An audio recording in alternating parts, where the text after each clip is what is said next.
Si tu veux te marier à quelqu'un, c'est que tu as décidé d'épouser son mauvais caractère, comme l'impatience d'Abraham et la beauté de sa vieillesse, comme Saraï, qui est devenue Sarah.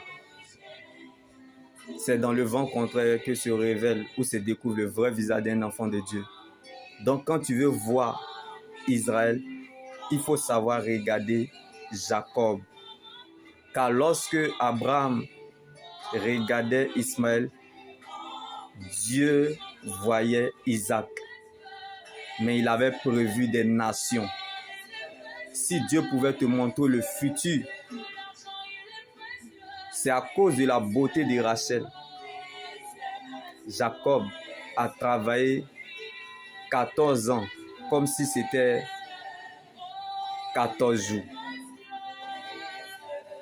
La Bible pouvait nous le dire que Rachel était plus belle que Léa, au visage sans expression. Mais la beauté de Léa était Christ. J'aime ce que la Bible dit. Là où se trouve ta richesse, c'est là où se trouve ton cœur. Être capable de discerner dans le présent ce qu'une personne n'a pas l'air peut devenir dans le futur t'aidera à ne pas passer à côté des aides de destinée, compagne ou compagnon de vie que Dieu t'apporte, comme Léa au visage sans expression. Mais en elle se trouvait la bénédiction de sa famille et de la nation. Quand bien même que certains temps sont des Rachel pour toi, sache que le temps de Léa sonnera un jour. Comme ce qui a été caché depuis des années aux yeux des humains a été révélé à un jeune homme qui n'avait ni beauté, ni éclat, ni splendeur pour attirer nos regards. Son aspect n'avait rien pour nous plaire, mais il était venu pour sauver l'humanité. Jésus n'est pas footballeur, mais il a marqué l'humanité. Alors bien-aimé, quand tu veux voir, il faut savoir regarder la parole de Dieu. Quand tu sais, on ne peut plus rien faire pour toi, mais ce que tu ignores peut t'envoyer très loin. La parole de Dieu finit toujours par remettre chacun dans le couloir de sa destinée. Si un homme habitué à la souffrance n'avait rien pour nous plaire, ni son aspect ne pouvait même pas nous satisfaire ou attirer nos regards, mais en lui se reposait ou se réfugiait le refuge des nations. Sa vie devait prendre place dans la vie de plusieurs. Il était la réponse de Dieu à toute une vie. Il était la solution de Dieu à tous les problèmes. Il était la réponse de Dieu à toutes les questions. Donc, bien-aimé, fais très attention dans ton choix concernant le mariage. Car quand on veut, on attend. Mais quand on peut, on provoque. Quand on fait un mauvais choix, on devient un adorateur. Mais quand on fait un bon choix, on devient un intercesseur. Alléluia. Je ne sais pas là où tu te situes. Le choix, on le regrette plus tard. Mais la décision, on l'assume jusqu'au bout. Le mariage n'est pas un choix, mais une décision. Car il n'y a pas de vision sans révision. Quand Dieu te montre une vision, c'est parce qu'il t'a donné la provision. La parole de Dieu est notre position. Donc une vision sans discipline ne connaîtra jamais son accomplissement. Et une vision sans action est un rêve. Le mariage, la Bible pouvait nous le dire, on ne peut que donner ce que l'on a reçu. L'on ne peut donner que ce qu'il a reçu. Donc tu ne peux pas servir si tu n'es pas serveur. Quelqu'un qui n'a pas appris à servir Dieu, comment tu veux qu'il te serve? Comme David dans la bataille contre Goliath, l'Éternel est devenu serveur.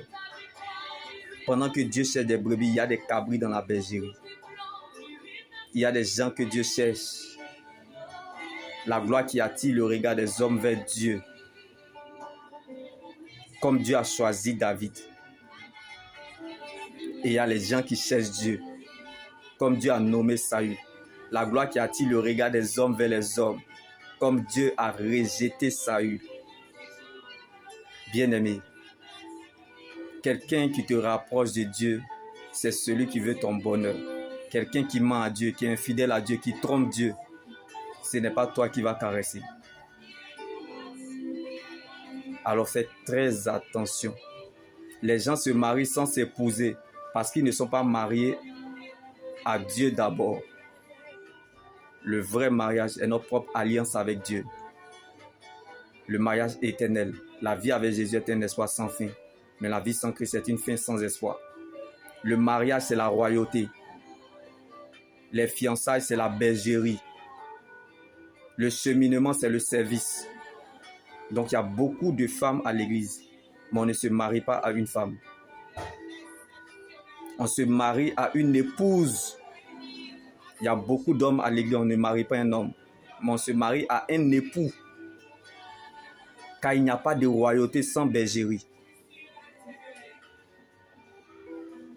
Donc, il n'y a pas de mariage sans fiançailles. Quelqu'un qui sert Dieu, c'est celui qui doit se fiancer. Quelqu'un qui ne sait pas Dieu ne doit pas se fiancer. Parce que s'il ne sait pas Dieu, comment il pourra te servir dans ton foyer? Alléluia. Notre Dieu est un Dieu de stratège. Donc, il n'y a pas de gloire sans brisement. Si vous n'êtes pas brisé sur la terre, c'est que le ciel n'a rien à vous offrir. Tu ne peux pas servir si tu n'es pas serveur. Bien-aimé, avant de servir les hommes, il faut servir Dieu d'abord. Si tu n'arrives pas à servir Dieu, tu ne pourras pas servir les hommes. Parce que Dieu, c'est la plénitude. Dieu est sans limite. Si tu arrives à satisfaire Dieu, pour un homme, ce n'est qu'une question de formalité terrestre. Parce que c'est le spirituel qui domine le physique. Donc, bien-aimé, attache-toi à ce que tu crois, à quelqu'un qui te rapproche de Dieu et non à celui qui t'éloigne de Dieu. Quand bien même que certains temps sont des Saül pour toi, sache que le temps de David sonnera un jour. Comme David a porté Goliath en un jour, Dieu mettra fin au règne de Satan sur ton chemin et fera la différence à ton sujet. Le mariage signifie mari et âge, la maturité et la responsabilité. On se marie lorsqu'on est mature et responsable. Quand tu donnes le temps au Saint-Esprit, il n'échoue jamais.